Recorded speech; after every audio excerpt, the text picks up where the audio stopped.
Elon Musk is no stranger to Twitter. He has more than 42 million followers, which puts him at number 33 on the site, just behind NASA. Even though Elon posts some silly memes to his account, it's a good way to figure out what he's thinking. Take, for example, a tweet he answered about a year ago in which someone asked if 1 million people could live on Mars by 2050. And Musk, who is often too optimistic, said, yes, but how realistic is that? That's less than 30 years from now, and 1 million people is a lot of people. It would be like sending everyone who lives in Austin, Texas, along with all their buildings and infrastructure, to Mars. Besides, Mars is about 100 million miles away, and it takes 6 to 8 months to get there. And that's only going one way. Let's find out if this is possible. However, before we begin our video, we would greatly appreciate if you would subscribe to our YouTube channel and also press the bell icon. Let's get started. First, let's discuss the technology and determine if this is possible. The key component for this insane migration of people revolves around SpaceX's latest rocket ship, Starship. Starship is a fully reusable, super heavy lift vehicle developed in 2018. As of today, the rocket is still just a prototype. When it's finished, it will have 2 stages. The first will be a super heavy booster, and the second will be the Starship itself. Once it's done and on the launch pad, the Starship will be 122 meters tall and weigh 150 tons, making it the biggest rocket ship ever built. Also, the rocket will be 3.5 times as powerful as the Saturn V rockets that sent NASA astronauts to the moon decades ago. It will also be able to carry 100 tons of cargo into orbit and then onto Mars, which means that each rocket could take 67 full Toyota Corollas to Mars on each trip. As we've already said, and like SpaceX is used to, the rocket will be fully reusable. As soon as the rocket takes off and is sent into space, the first stage will return to Earth and land, just like the SpaceX Falcon 9. The spaceship will also be able to land in an upright position. But even though you might think, great, all we have to do is build this rocket ship and start sending people willing to Mars, it will be a lot more complicated than that. You see, after leaving Earth, the Starship will need to get more fuel before it can go to Mars. This is because although it's a massively powerful rocket, it will still take most of its fuel to break free from Earth's gravity. So, for each rocket that goes to Mars, another rocket will have to be sent up to refuel the ship.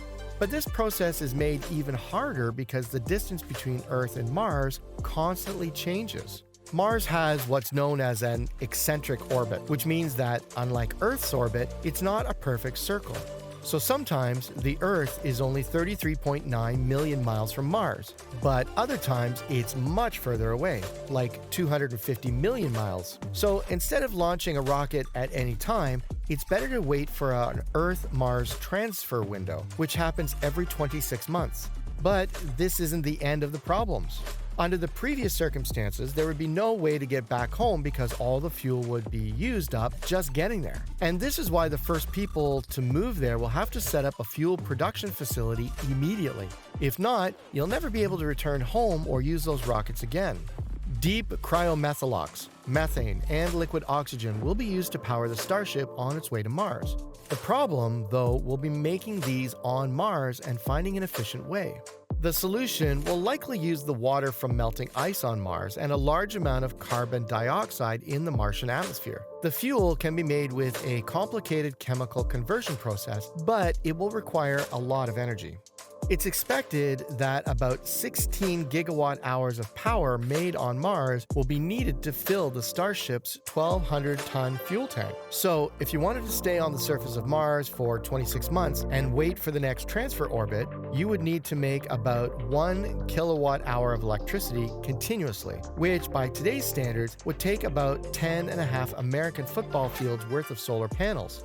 You better be packing a lot of these for the trip. Now, let's say that all these huge technical problems have been solved.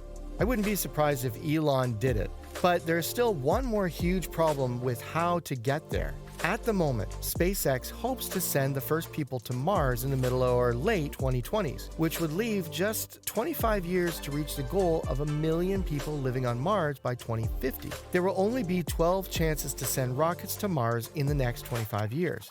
Musk has said he would like to send about 1,000 rocket ships to Mars during each transfer window. This means that 1,000 ships would leave Earth, refuel and wait in Earth's atmosphere, and then all move forward to Mars as one huge fleet, with about 100 people on each ship. That means 1,000 people would make the trip during each transfer window. And between 2025 and 2050, there are about 12 opportunities to move to Mars, so that the million-person mark can be easily passed. But it's important to remember that there will also need to be a lot of cargo-only missions to send the very important supplies and infrastructure that will be needed. Musk has said that there would be about 10 times more cargo than people. For every rocket ship that would take 100 people to Mars, another 10 would have to go with supplies. It would take more than 1,000 or even more than 1,000 Starship trips to reach the goal of 1 million people on Mars. With all this in mind, it's clear that meeting the goal will be hard. Between 2025 and 2050, there are only 12 transfer windows. On average, 8,333 ships would be sent during each of these windows. Not only that, but you would also have to think about the fact that half of those ships would be stuck on the red planet until the next transfer window opens, meaning you would need twice as many ships. Oh, I almost forgot that. You also need to consider that even more rocket ships would be needed to refuel. So it doesn't seem too crazy to think that 15 to 20,000 Starships would be needed over the next 25 years to reach the goal of 1 million people. And, that's not possible. Even if you started building 2 Starships every week today, you would only have a little more than 3,000 by 2050, which is not enough. And to make things even more complicated, the real cost of all 20,000 rockets, even if they could be used more than once, would be easily in the trillions of dollars when development, materials, and fuels are considered. It's not that I want to be a downer, but it doesn't seem possible by 2050. Take another great human migration as comparison. Shortly after Europeans learned about the New World, many left the Old World and moved to the New World. Yet it still took an incredibly long time to reach the 1 million person mark. After sailing for roughly 6 to 8 weeks and traversing the open ocean, depending on the start and ending points, the European journey to and colonization of America is very similar, although not exactly known. It likely took over 200 years for 1 million Europeans to reach and settle in the United States. It happened in the early 1800s, between 1721 and 1730. It seems a very big task to think that 1 million people will travel 33 million miles over the next 30 years. Even so, people will likely live on Mars shortly because technology is moving in that direction. And people want to live there. But 1 million people? That shouldn't happen until the end of the century. Maybe even a bit longer. What do you think? Let us know your views in the comment section below. That's it for today. We hope you found this video interesting. If you did, please give it a big thumbs up and share it with others. Also, if you haven't already, please consider subscribing to our channel. Don't forget to turn on the notification bell so you don't miss any of our new uploads. In the end, thanks for watching, and we'll see you next time.